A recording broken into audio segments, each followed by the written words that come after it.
Test firing an intercontinental ballistic missile into the Pacific Ocean, launched from a submarine and carrying a dummy warhead. It drew alarm from nearby countries, Australia calling it destabilizing and New Zealand unwelcome and concerning. The Chinese Navy defending its actions as routine, with the missile landing where designated, and relevant countries given notification in advance. Today's launch was carried out around noon from a submarine in the Pacific Ocean, hours after Australia and Fiji announced a deepening of their defense ties. Concerns in the region, despite Beijing maintaining the launch targeted no one country and complied with international law and practices. これに対しては我が方から中国の軍事活動が活発化していることへの深刻な懸念を伝達したところです。政府としては我が国及び地域の安全保障の観点から今般のミサイル発射には懸念を有しており、引き続き警戒監視活動に万全を期すとともに関連の動静を注視してまいります。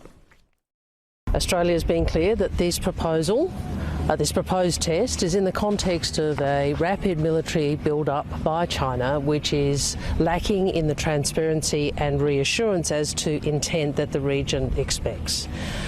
I would make this point.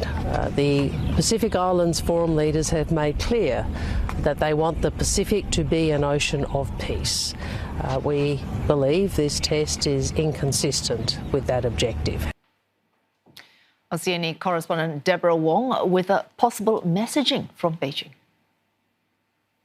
Now, there are two key events happening right now, which analysts say could have triggered such a test launch. Australia, in fact, just signed a defense pact with Fiji, in what observers are saying could limit China's influence in the region. And of course, the world's largest naval exercise, the US-led RIMPAC, is also happening right now from the 24th of June to the 31st of July. It's a very long exercise that happens once every 2 years.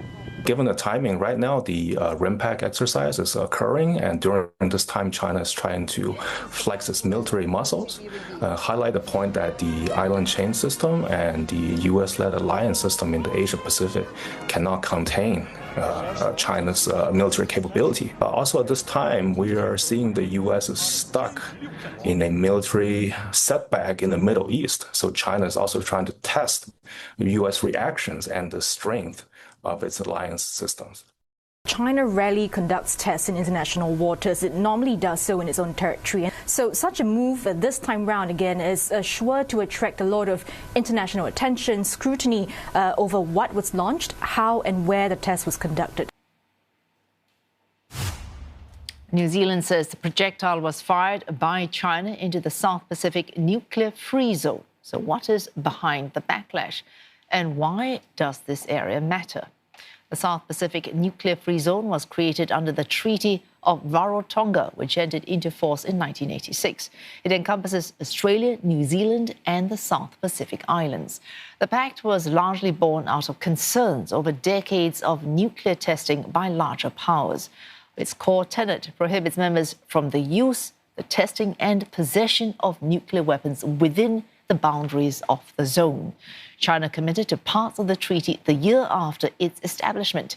It ratified 2 protocols pledging not to conduct nuclear tests within the zone or use or threaten to use nuclear weapons against treaty parties.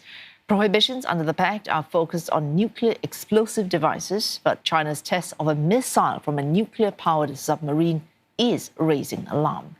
It conducted a similar trial 2 years ago. It is the first time that China launched a SLBM from the Pacific. Last time was late 2024 when it launched a missile from Hainan Island. I would say that, it shows that the PLA's capability is expanding, and the message it is trying to send to the world is that China must not be underestimated. We should wait and see if China initiates similar missile tests in the coming month. Then it would be an act of escalation and definitely draws significant concerns. But a single test is more about sending a message rather than, forcing tensions upon the region. Beijing has strengthened ties with Pacific Island nations in recent years on diplomacy and security. But its actions are drawing concerns from other neighboring countries, including, as we mentioned earlier, Australia, and its intensifying competition for influence in this region.